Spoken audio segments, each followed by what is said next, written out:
Un cordiale saluto a tutti i radioascoltatori di Radio Spazio 103, agli internauti che ci guardano sul sito www.lavitacattolica.it. Per i nostri colloqui con i candidati alla presidenza alla regione siamo quest'oggi in compagnia con Saverio Galluccio, candidato per il Movimento 5 Stelle. Faccio una breve presentazione: ha 41 anni, di Cervignano del Friuli, laureato in informatica e fino ad oggi impegnato nel settore della bioedilizia, nel settore commerciale, se non sbaglio. Buonasera, buongiorno. Non sono laureato in informatica, ho solo frequentato un paio d'anni all'università. Ecco, stiamo attenti perché poi su questi, sì, perché questo è un tema. Su questi temi poi... Bene, allora mi scuso per l'imprecisione.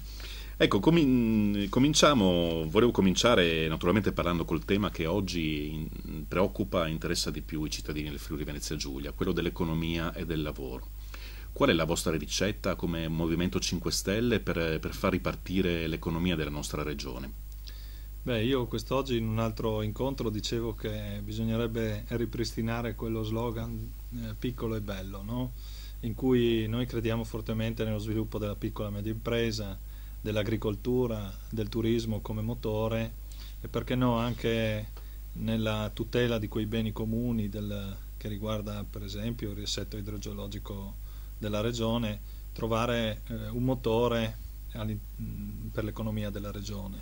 Ecco, questo secondo noi è la cosa principale, un'attenzione particolare a questi temi e per fare questo crediamo sia necessario utilizzare tutte le risorse che in regione abbiamo, a partire dalla leva economica, ma soprattutto alcune partecipate che andrebbero riformate, andrebbero riviste per ridare un po' di fiato alle piccole aziende che chiedono sostanzialmente solo di poter accedere al credito per potersi rilanciare.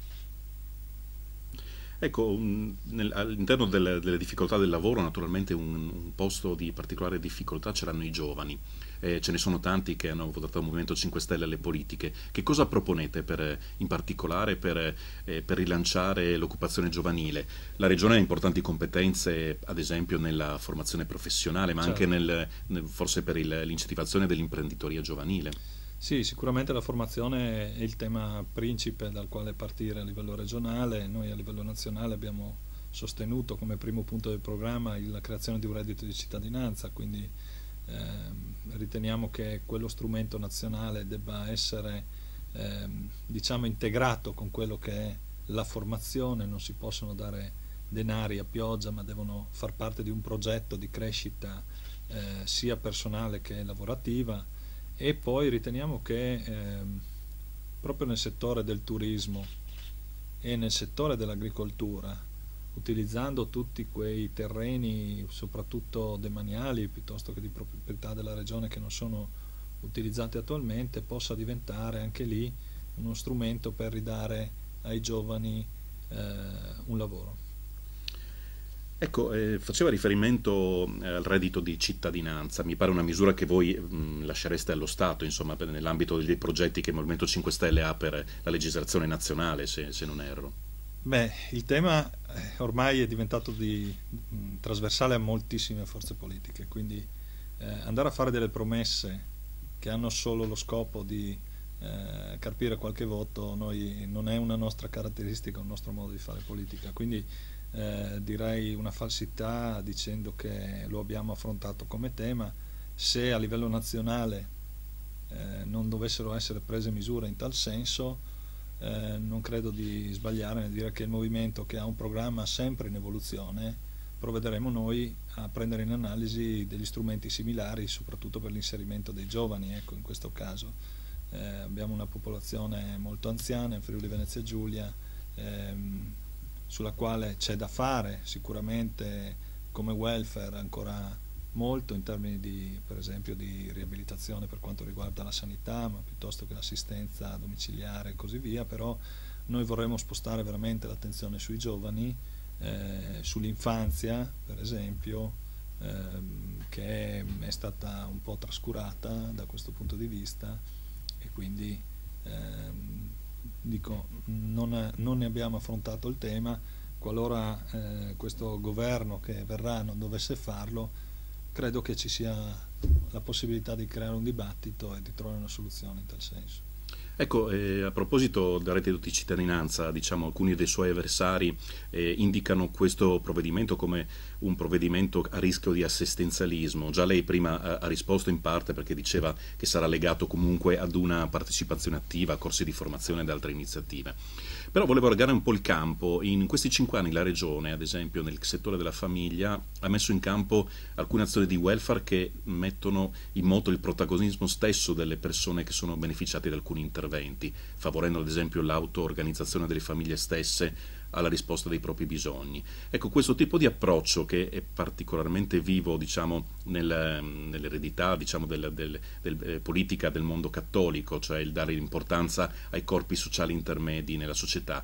Ecco, questo tipo di approccio voi lo portereste ancora avanti oppure pensate ad un cambio di rotta?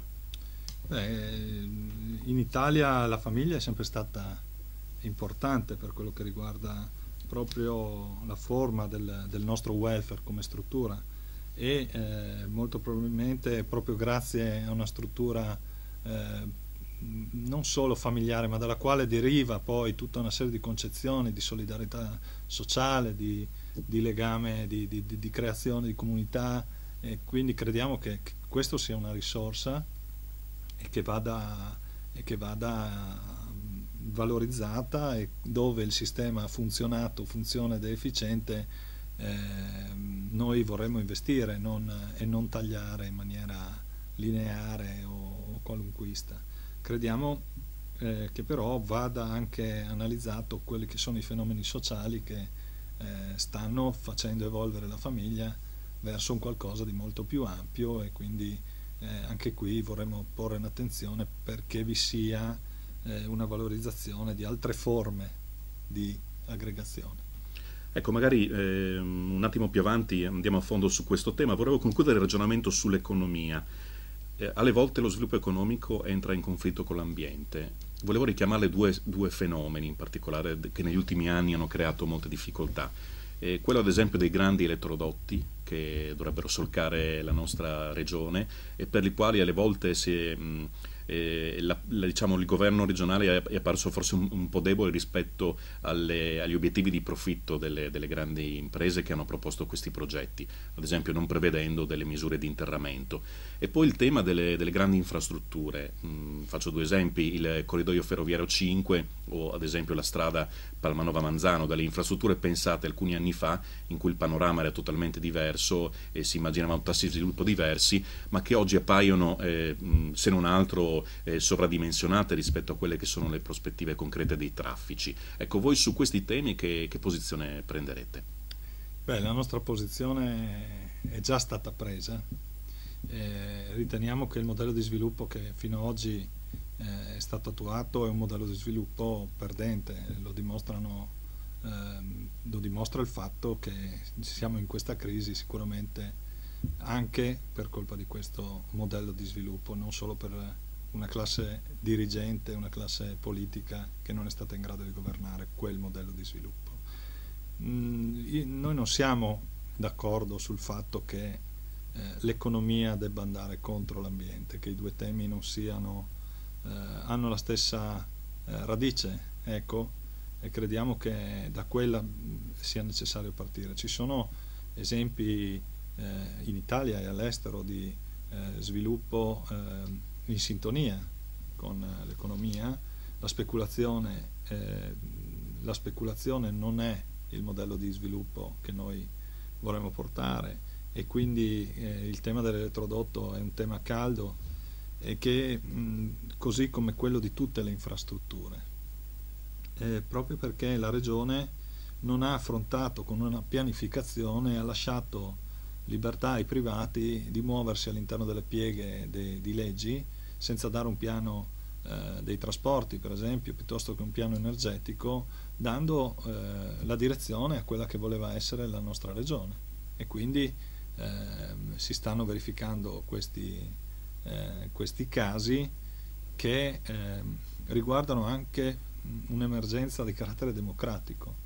Il ricorso, per esempio, sulla Palmanova Manzano ad un commissario che è quello della 4 e che quindi poco ha a che fare, tant'è che la Palmanova Manzano nemmeno arriva a toccare l'autostrada ma si ferma ben 1 chilometro prima, non ci fa vedere chiaro. Crediamo che quell'opera sia da fermare, non perché siamo contro lo sviluppo, ma perché crediamo che ci siano altre priorità in questo momento e che ci siano delle soluzioni alternative a quella Palmanova Manzano, che devasterebbe un territorio importante, e magari anche sentendo i soli comitati arrivano delle idee che possono essere valutate, e forse questa è la grande colpa della politica, quella di non aver ascoltato i cittadini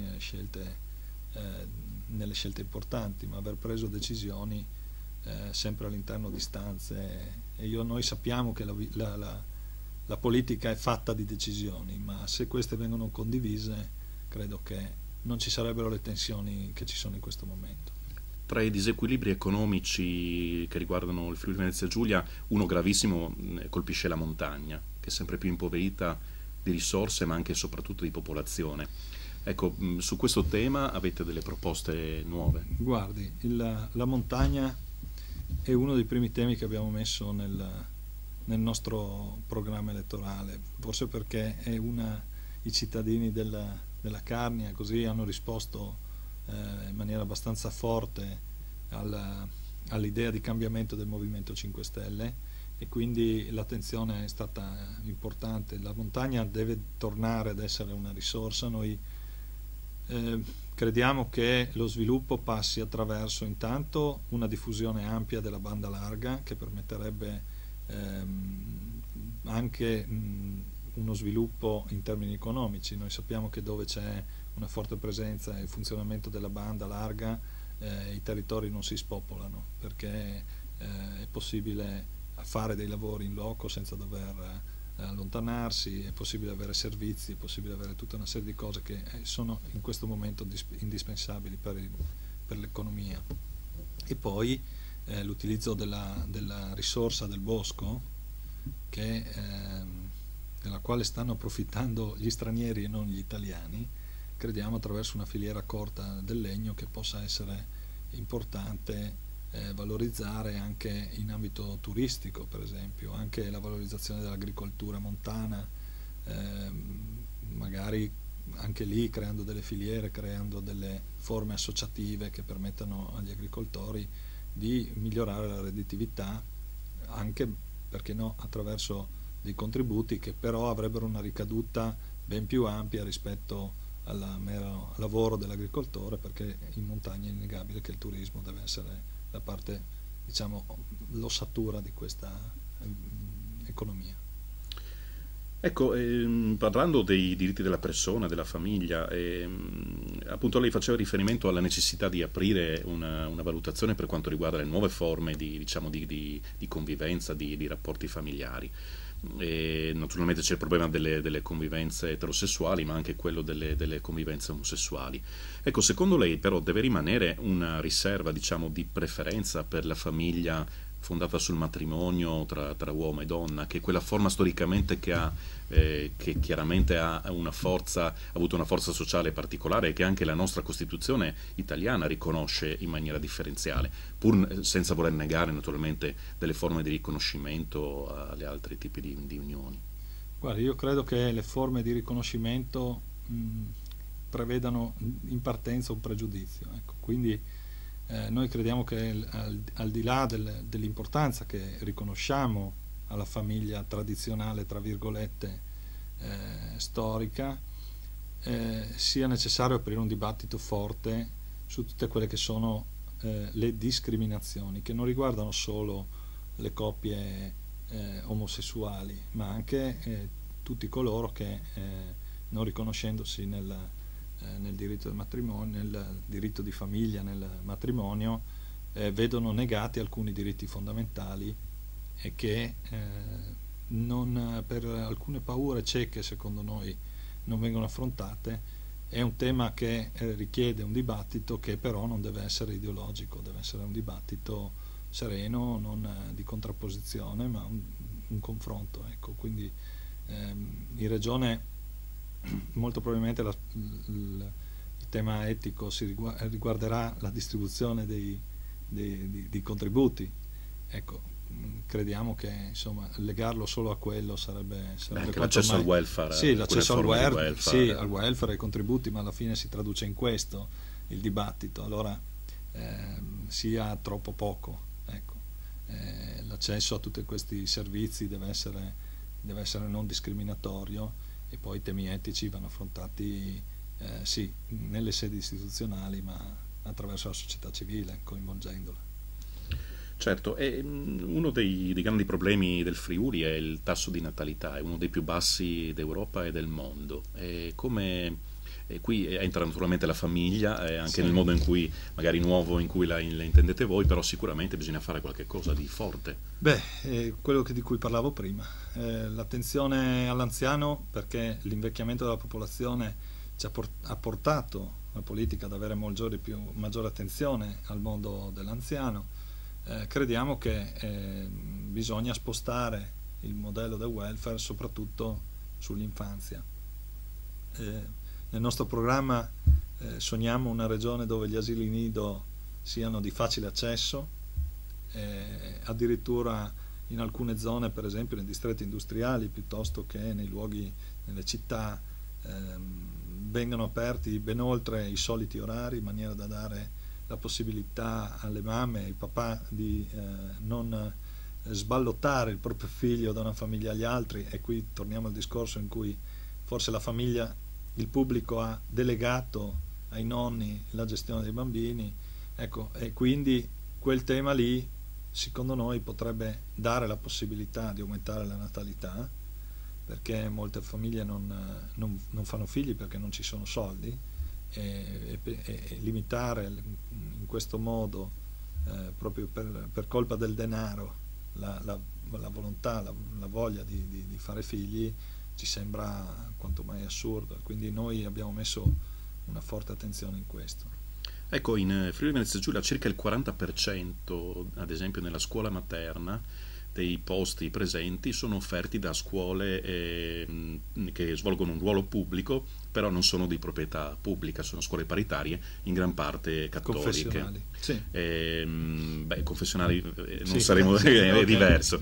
Però abbiamo letto nel programma nazionale, diciamo, Movimento 5 Stelle, che è previsto la sospensione di tutti i contributi e gli aiuti alle scuole non statali. Ecco, questo che impatto avrà in regione? È lo stesso? Pensate di fare lo stesso? Come valutate questa presenza, che spesso è di scuole veramente di comunità, nel senso che sono nate col sacrificio di comunità, alle volte oltre un secolo fa, sono veramente sentite proprie dalla gente? Guarda, io ho frequentato l'asilo all'epoca, la scuola materna parrocchiale, e i miei figli anche. È innegabile che il servizio sul territorio che stanno dando le scuole cattoliche, soprattutto quelle materne, non parliamo delle superiori che insomma a livello pubblico sono molto ridotte, sì.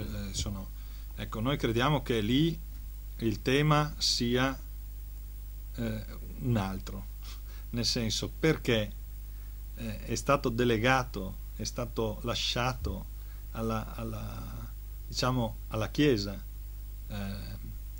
un campo che dovrebbe essere pubblico. Io credo che se ci fossero le scuole pubbliche, la Chiesa andrebbe a fare quel ruolo che ha sempre avuto di scuola di periferia, di scuola dove mancava qualcosa. Invece si è pensato che la Chiesa potesse sopperire alla mancanza di scuole pubbliche, e quindi ha lasciato questo in mano alla gestione privata. È innegabile che questo servizio c'è, e toglierlo da oggi al domani sarebbe assurdo, perché si metterebbero in difficoltà le famiglie di cui sopra.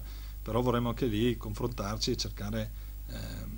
Io credo che se le insegnanti che sono lì diventassero insegnanti di scuola pubblica, e se quegli asili venissero trasformati in asili pubblici, non ci sarebbero problemi da un punto di vista del servizio, e la Chiesa potrebbe investire risorse, come sta anche già facendo in altri campi.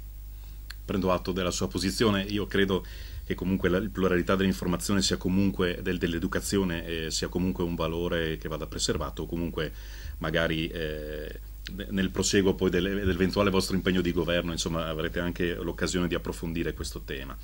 Volevo fare una domanda su un tema, una grana molto importante, quella della sanità. Sappiamo sicuramente che nei prossimi anni ci saranno dei problemi di compatibilità di bilancio, perché la sanità assorbe già il 53% del bilancio regionale e tutti si nascondono un po' i partiti sulle scelte, ma dove bisogna incidere per cercare di riportare i costi della sanità ad un livello più accettabile, sostenibile?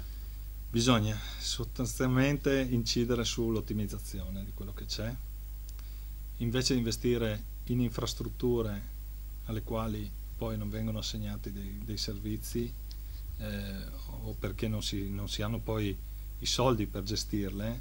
Noi crediamo che vada valorizzato l'esistente, utilizzati gli ospedali solo per i casi gravissimi, gravissimi, venga incentivata l'assistenza domiciliare e territorialmente abbiamo un'idea dove per esempio il medico di famiglia, grazie alla collaborazione con altri medici di famiglia, possa diventare una figura più importante all'interno dell'aspetto sanitario, del mondo sanitario.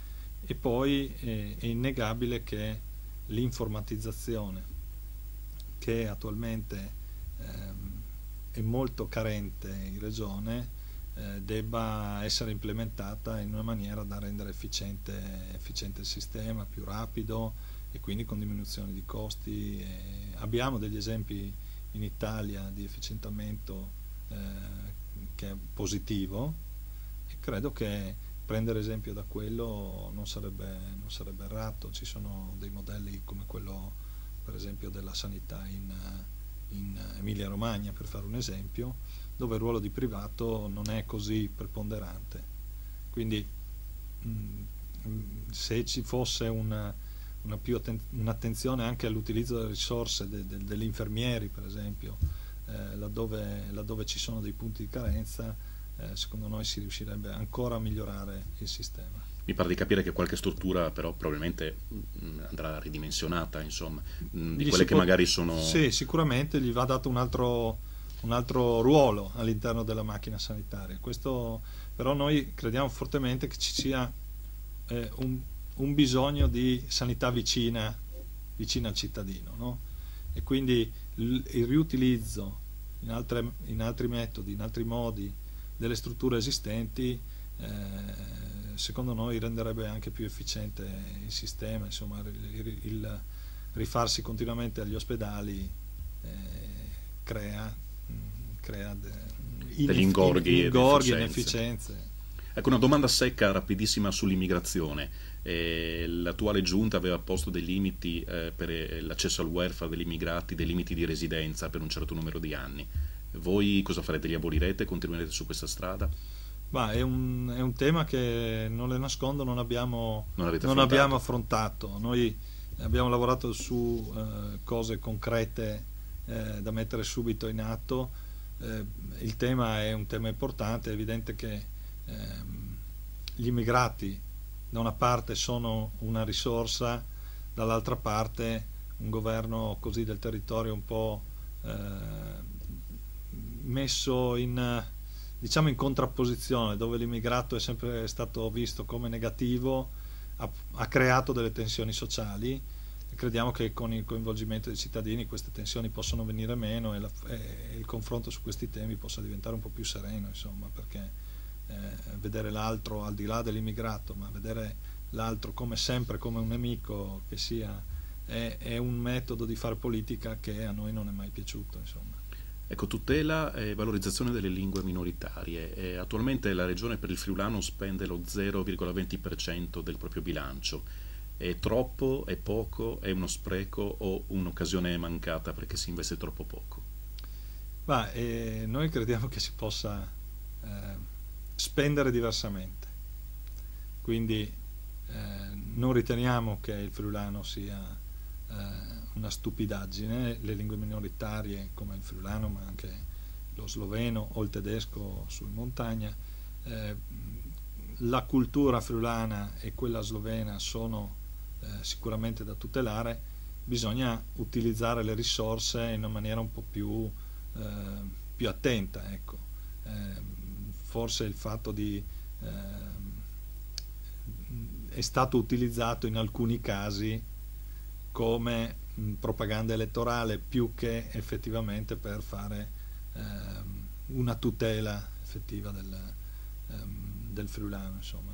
Quindi va fatta una vera politica linguistica, sì, insomma, meno occasionale. Meno occasionale, meno obbligatoria anche, perché sì, tutta la polemica legata all'insegnamento della lingua friulana lo abbiamo vissuto, no? Sì, e quindi... è totalmente facoltativo comunque sì, per i genitori. Sì. Ecco, cambiando, volevo concludere l'intervista con alcune domande sull'assetto istituzionale della regione. Salterei quasi a pie pari il discorso dei costi della politica, perché tutti sanno che sì, ormai è importante, è mi pare sindacale. assodato.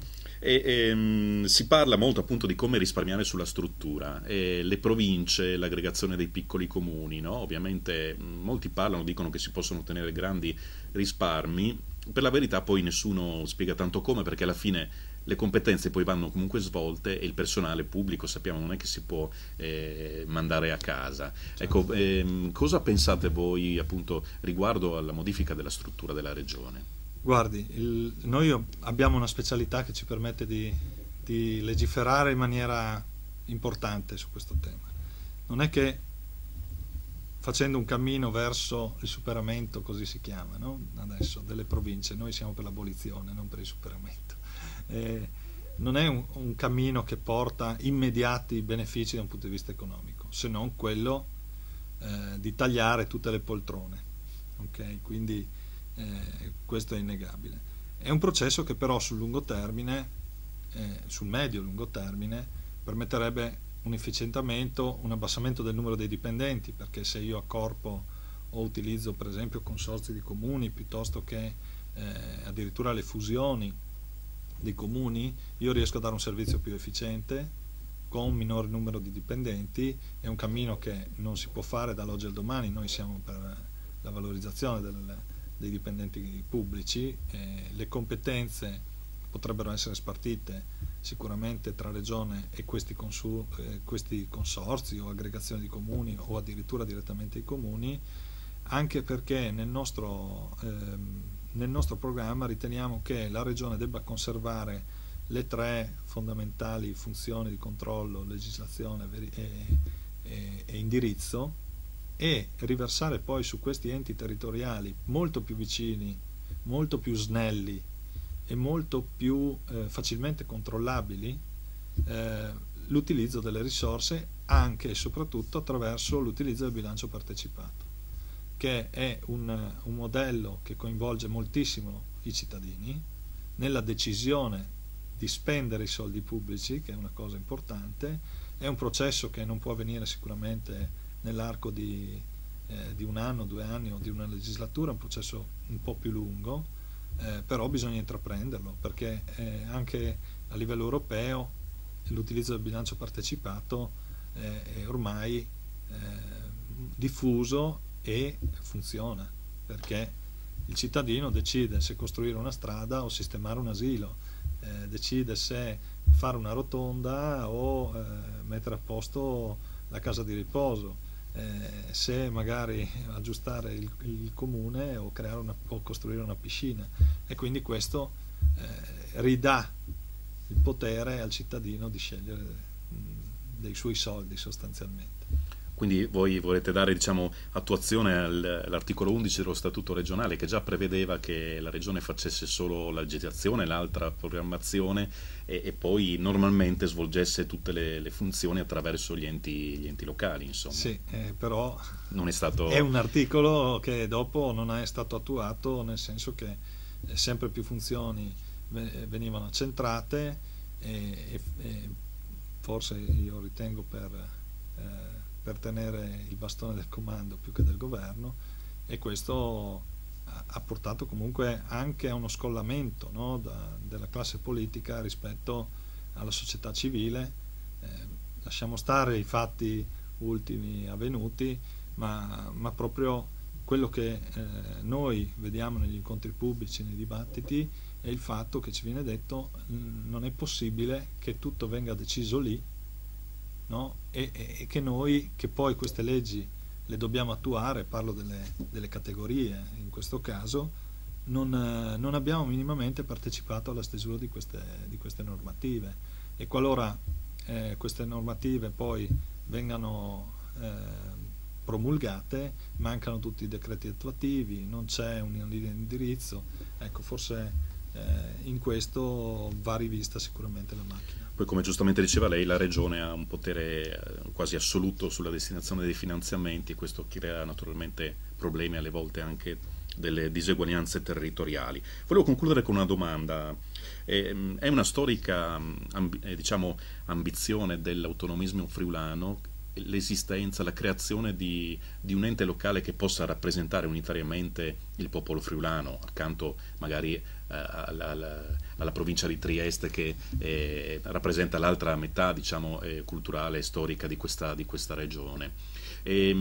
Questi progetti a cui anche lei faceva riferimento, di creazione di nuovi enti territoriali sul territorio friulano, avrebbero un po' il problema di spezzettare diciamo un po' in tante parti territoriali il territorio, e forse anche magari di renderlo più debole nell'identificazione di una strategia per alcune cose importanti, tipo la valorizzazione della cultura della lingua friulana. Ecco, secondo lei il Friuli è solo un'espressione geografica, o deve essere anche un'espressione, diciamo, culturale di un popolo, e quindi che ha anche diritto di una sua dimensione istituzionale?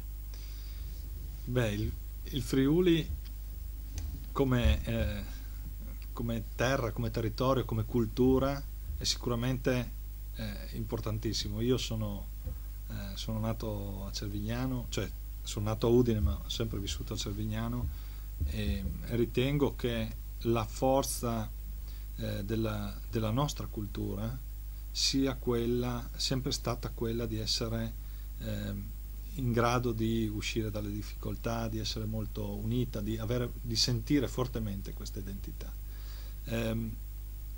Credo che ci sia stata, non vorrei dire una volontà politica, però in questi ultimi anni ci sia stata una visione contrapposta, no? Invece che comunitaria, invece di concentrarci su la forza della diversità, e quindi diventare una comunità, di valorizzare la cultura friulana come tale, e non in contrapposizione per esempio a quella triestina o a quella veneta, ci abbia fatto un po' perdere l'idea originaria, no? Che ci faceva sentire tutti un solo popolo. Ecco, noi vorremmo valorizzare, al di là dei campanilismi, le differenze dei territori.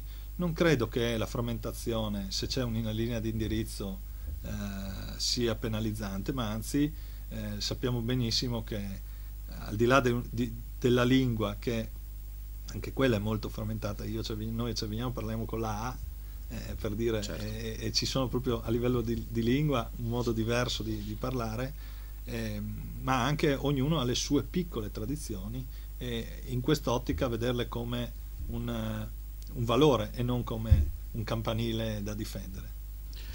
Ringraziamo Saverio Galluccio, che ci ha dedicato tutto questo tempo, è un periodo pieno di impegni, quindi lo ringraziamo veramente. Ci siamo soffermati molto sui temi concreti, spero anche questo sarà apprezzato, non ci perdiamo nelle piccole polemiche politiche. Grazie e in bocca al lupo. Grazie a voi.